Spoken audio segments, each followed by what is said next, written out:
오늘은 예수님께서 부활하신 몸으로 하늘에 올라가신 후에 10일이 지난 날입니다. 이날은 오순절이 된 날입니다. 당시 예수님의 제자들은 오순절이 되어서 한 곳에 모여 있었습니다. 그때 그곳에 강하게 임하신 성령, 그것을 기념하는 날이 오늘 성령 강림주일입니다.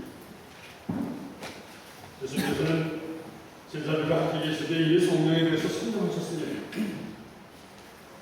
특별히 니고데모라는 청년을 통해서 성령이 무엇인지, 성령을 아는 사람은 어떤 사람인지 설명을 하셨습니다. 어느 날 니고데모가 한밤중에 예수님을 찾아왔습니다. 그는 당시 바리새인이었고 유대 관원이었습니다. 그런 그는 자신의 신분이 노출되는 것이 두려웠습니다. 그래서 다른 사람들이 눈에 띄지 않게 밤을 택해서 예수님을 찾아온 것입니다. 니고데모는 소문만으로 듣던 예수님을 가까이에서 만나보고 싶었던 것입니다. 그런데 사실은 니고데모가 답답함에 있어서 찾아온 것입니다. 니고데모는 자신이 바리새인이었고 유대 관원이었지만 하나님 나라에 관한 사실에 대해서 답답함이 있었던 것입니다. 예수님 앞에 서서는 이렇게 말하기 시작합니다. 우리는 선생님은 하나님이 보내신 분으로 알고 있습니다. 하나님께서 함께 계시지 않고서야 누가 선생님처럼 이런 기적들을 행할 수 있겠습니까? 니고데모가 지금 무엇이 궁금해서 왔는지 아시는 예수님께서 니고데모에게 말씀하십니다. 누구든지 다시 태어나지 아니하면 하나님의 나라를 볼 수 없다. 그러나 니고데모는 예수님께서 설명하시는 다시 태어나야 한다는 말씀을 이해하지 못했습니다. 요한복음 3장 4절을 보면 그 상황을 이렇게 표현하고 있습니다. 4절입니다. 같이 읽어봅니다. 사람이 이미 나이가 많아 어른이 되었는데 어떻게 다시 태어날 수 있겠습니까? 어머니의 배 안에 다시 들어가 무엇이나 태어날 수 있겠습니까? 어른이 되었는데 어찌 어머니 뱃속에 들어가겠습니까? 무척이나 당황하는 니고데모에게 예수님께서 또 말씀하십니다. 5절의 말씀입니다. 같이 읽어봅니다. 예수님께서는 이렇게 대답하셨습니다. 내가 너에게 진리를 말하노라. 누구든지 물과 성령으로 태어나지 않으면 그 사람은 하나님 나라에 갈 수 없어. 사실 우리도 엄청나게 궁금한 질문입니다. 사람이 어떻게 다시 태어날 수 있습니까? 예수님 말씀하십니다. 물과 성령으로 태어나.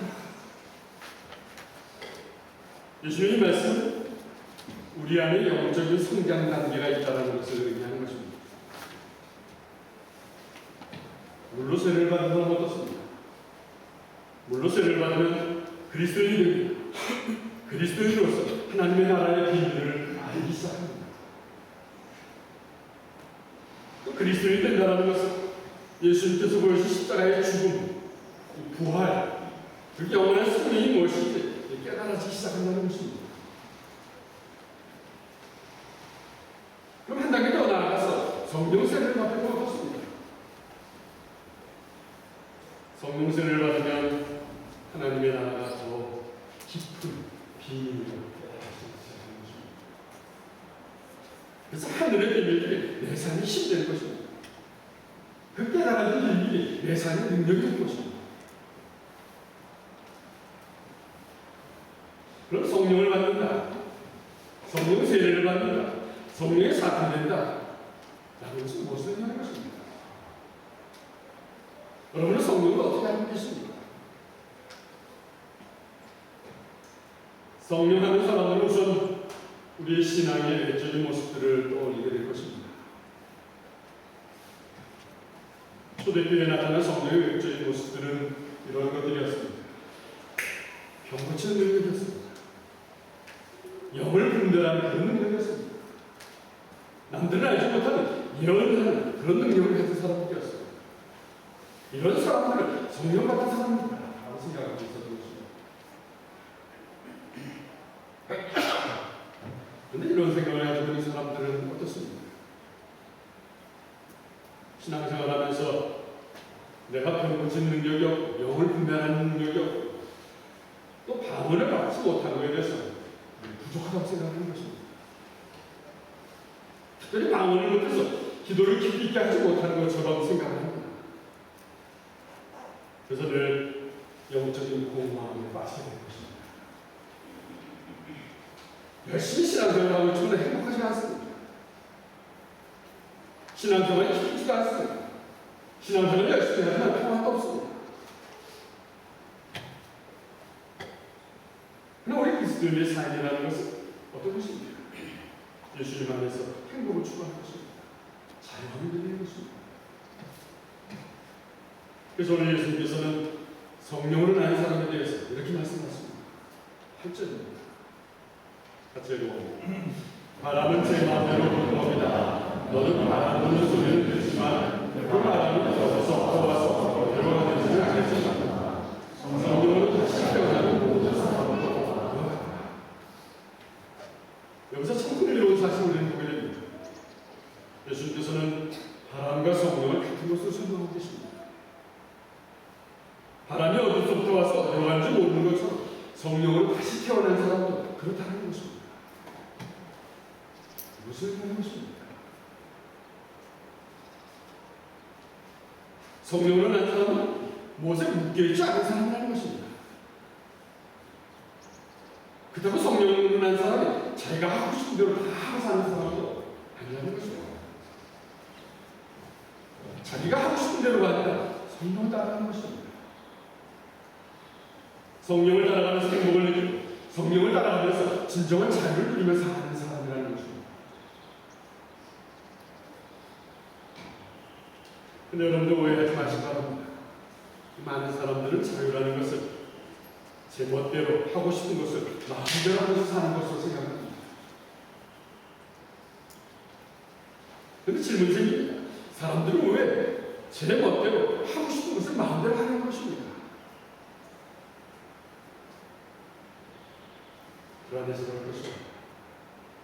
마음이 공허해서 그럴 것입니다. 그런 불안한 기분이나 공허한 기분을 잊어버리려고 제 멋대로 사는 것입니다. 내 안에 숨어있는 죄성을 인정하지 않는 것입니다. 누구의 통제도에서 받지 않으려고 하는 것입니다. 스스로 절제하려고 하지도 않으면서 멋대로 살고 싶은 것입니다. 그런데 그런 사람이 자유한 삶이라고 할 수는 없는 것입니다. 오늘 예수님께서 말씀하시는 자유라는 것은 성령 안에서의 자유를 말씀하시는 것입니다. 성령 안에서의 자유는 억지로 부리는 삶이 아닙니다. 성령 안에서의 자유는 성령이 내 마음에 들려주신 그 진리를 따라서 사는 삶인 것입니다. 이런 삶이 성령이 주신 지극히 자연스러운 삶인 것입니다. 성령으로 난 사람은 꾸밈 없이 당당하게 살아갑니다. 성령으로 난 사람은 하나님과 사람들 앞에서 자유롭게 살아갈 수 있습니다. 그러나 자유롭게 산다는 것이 완벽하고 완전하게 살고 있다는 것을 의미하지 않습니다. 우리 중에 누구도 완벽하고 완전할 수 없습니다. 모두가 완전합니다. 한계를 알고 살아가고 있습니다. 그래서 살다 보면 실수를 범하게 되는 경우가 종종 있습니다. 그리고 그 실수를 감추려고 할 것입니다. 그러나 성령 안에서 자유한 사람은 다릅니다. 자신의 허물을 감추기 위해서 변명하고 항의하지 않습니다. 솔직하게 자신의 실수를 인정하는 것입니다. 부끄러운 자신의 실수도 시인합니다. 제가 실수를 했습니다. 제가 어리석었습니다. 제가 판단을 잘못했습니다. 미안합니다. 용서를 구합니다.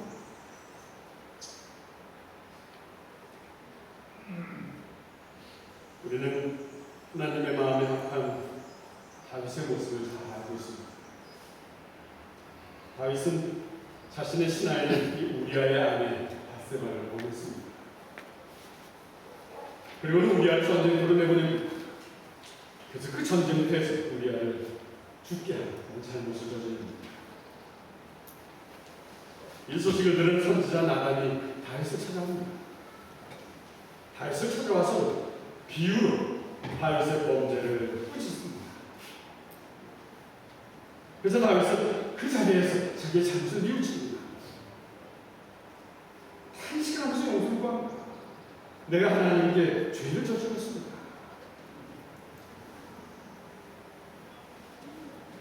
가만히 생각해보면 다윗은 한 나라의 왕이었습니다. 주변의 나라를 정복하면서 힘을 가진 왕이었습니다. 권력을 가진 왕이었습니다. 얼마든지 자신의 억울을 감추고 변명할 수도 있었습니다. 이 왕이라는 엄청난 권력을 이용해서 선지자 나단을 오히려 책망하고 벌할 수도 있었습니다.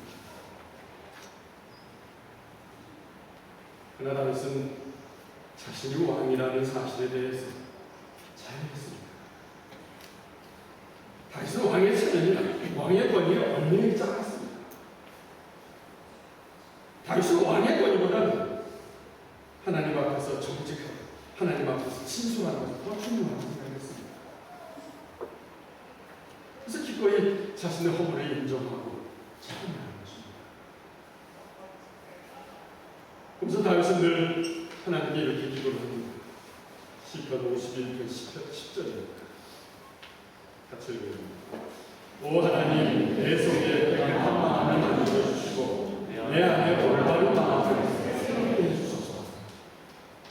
끊임없이 솟아오르는 옳지 않은 생각들 없애달라는 것입니다. 깨끗하지 않은 내 마음 끊임없이 솟아오르지만 그것을 없애주고 올바른 마음을 새롭게 해주소서 기도하는 것입니다. 이런 다윗의 삶은 결국 어떻게 되었습니까? 많은 실패가 있었습니다. 많은 실수가 있었습니다. 고난이 있었습니다. 역경이 있었습니다. 그렇지만 이런 다윗의 삶, 올바른 마음을 새롭게 구하면서 늘 사는 게 다윗의 삶입니다. 고난과 역경을 이겨내는 삶이었습니다. 고난과 역경을 이겨내면서 깨끗한 마음을 하나님께 드리고 노력하는 삶이었습니다.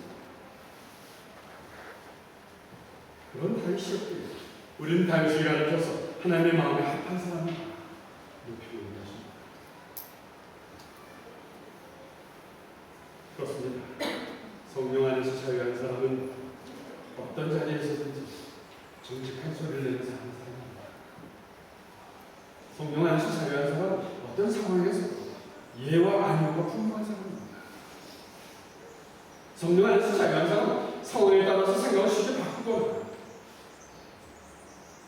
자신의 소명, 자신의 이익을 계산하지 않습니다. 성령 안에서 자유한 사람은 머리로 따지는 삶이 아니라 가슴으로 받아들이는 사람입니다. 강자 앞에서는 약하고 약자 앞에서는 강한 모습이 아닙니다. 강자 앞에서는 약자 앞에서는 한결같이 자신의 모습으로 사는 사람입니다.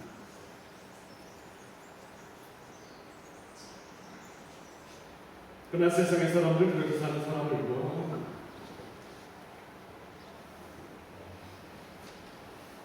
바보라고 할 것입니다. 어리석다고 할 것입니다. 그런 모습은 바보나 어리석은 사람들이 하는 짓이라고 놀릴 것입니다. 세상 사람들만이 아닙니다. 우리 스스로도 그렇게 살아가는 사람들에게 조롱만 당하면서 살 것이다. 싫어하는 것입니다.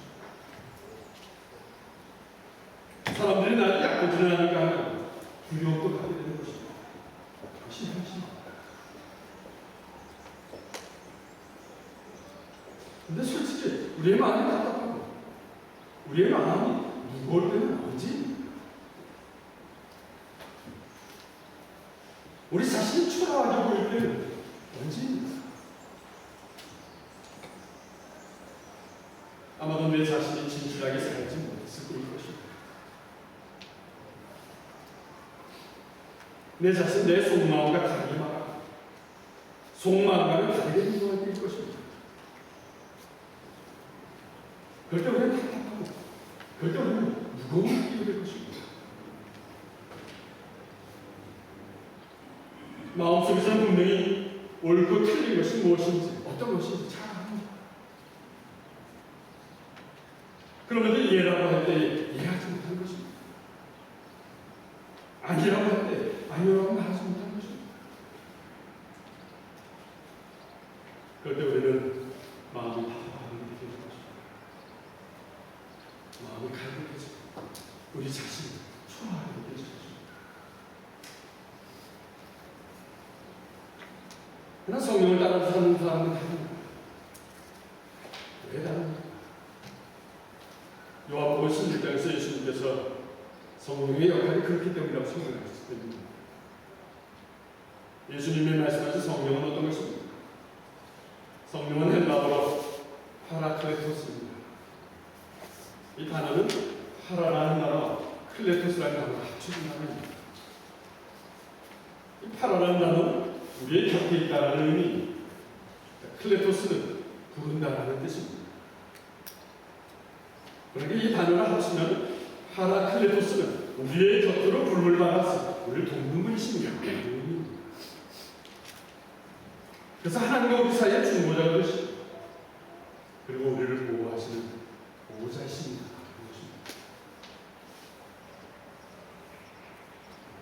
파라클레토스에 있는 성령은 우리를 가장 가까이에서 보호하시는 분이십니다. 성령은 끊임없이 나의 중심을 붙이시는 분이십니다. 성령은 내 영혼을 민감하게 하시고 내 양심을 깨워주십니다. 성령은 나와 하여 진실하게 살게 하시는 것입니다. 어떤 상황에서든지 예와 아니오를 분명하게 하도록 격려하십니다. 오직 한 하나님만을 온전히 신뢰할 수 있도록 도와주시는 것입니다. 더 이상 세상을 넘내거나 두려워하지 않게 도우십니다. 사람들의 눈치 보지 않고 성령이 주시는 마음 따라서 진정 자유로운 영혼을 살아가십니다.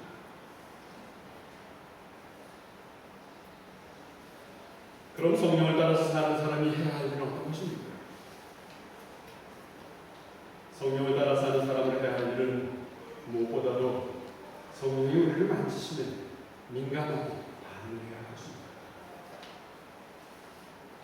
근데 성령이 나를 만지는데도 느끼지 못한다는 것은 그 성령을 거두시는 거스르지 않는다는 것입니다.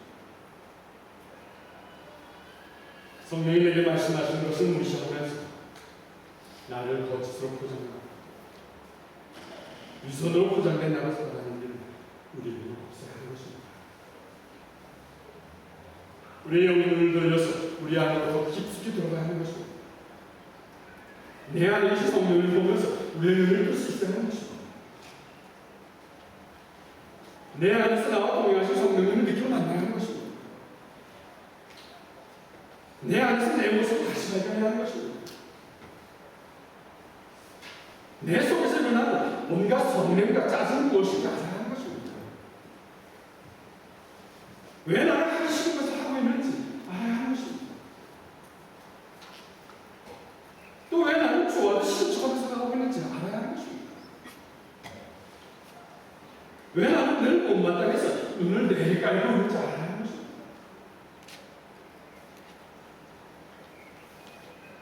그리고 성령이 내게 가르쳐주신 나 자신을 발견해야 하는 것입니다. 그럴 때 우리는 겸손해질 것입니다.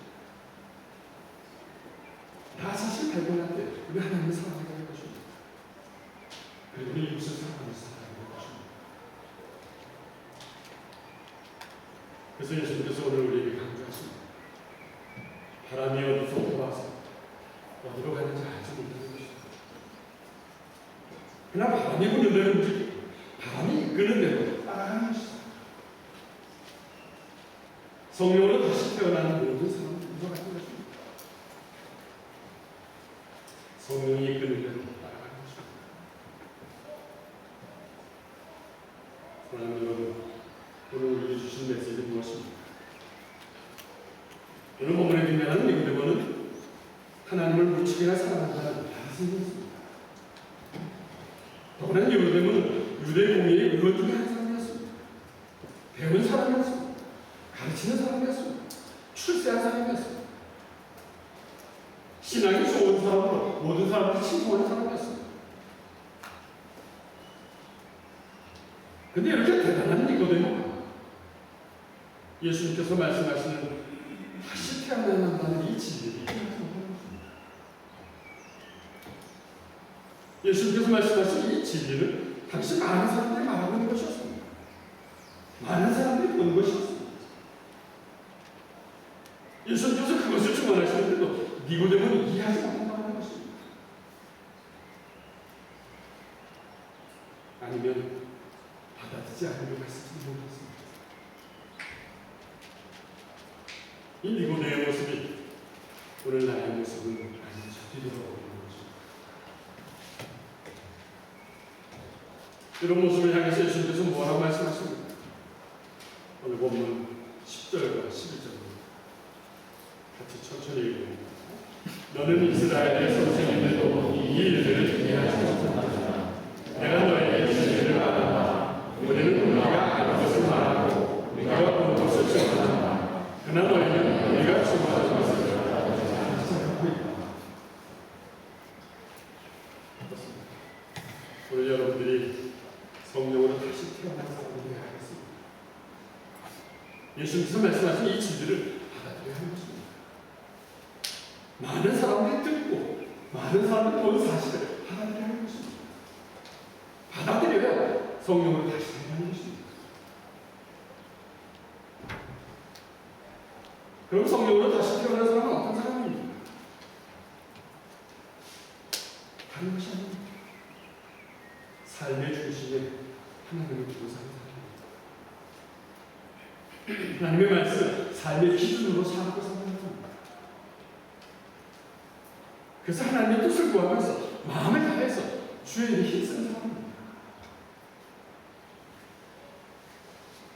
그래서 성령으로 다시 태어난 사람들이 가는 곳에는 흔들림이 있습니다. 어디든지 그들이 머물고 간 자리에는 변화가 일어납니다. 그들이 있던 자리는 어두운 곳이 밝아지기 시작합니다. 그들이 있던 곳은 썩어져갔던 것들이 깨끗해지는 변화가 일어나는 것입니다. 성령으로 다시 태어난 사람들이 머무르는 것은 예수님의 향기가 풀려나기 시작하는 것입니다. 하나님께서는 이런 사람을 기뻐하시고 이런 사람을 기쁘게 하시는 것입니다. 이런 사람들에게 내재는 참여하여 주시는 것입니다. 이런 사람들과 함께 가정과 교회 그리고 지역사회가 하나님의 창조의 질서대로 온전히 회복되도록 이끌어 가시겠습니다. 여러분들 모두가 성령으로 다시 태어나서 그리고 축복의 통로가 되시고 은혜의 통로가 되시기를 주님의 이름으로 축원합니다. 사랑하는 주님, 우리 모두에게도 성령을 허락하셔서 성령이 우리를 만지시며 민감해지도록 도와주시옵소서. 그동안 거짓과 위선으로 포장된 우리의 삶의 모습을 버릴 수 있도록 도와주시옵소서. 매일매일 동행하신 성령님으로 나의 삶의 모습을 다시 발견하도록 도와주시옵소서. 내 안에 있는 온갖 성냄들, 짜증들, 미움들, 갈등들 이제는 내려놓고 성령이 가르쳐주시는 대로 사랑하며 살아갈 수 있도록 역사해 주시옵소서. 이 세상에서의 매일매일의 삶이 순례의 길이지만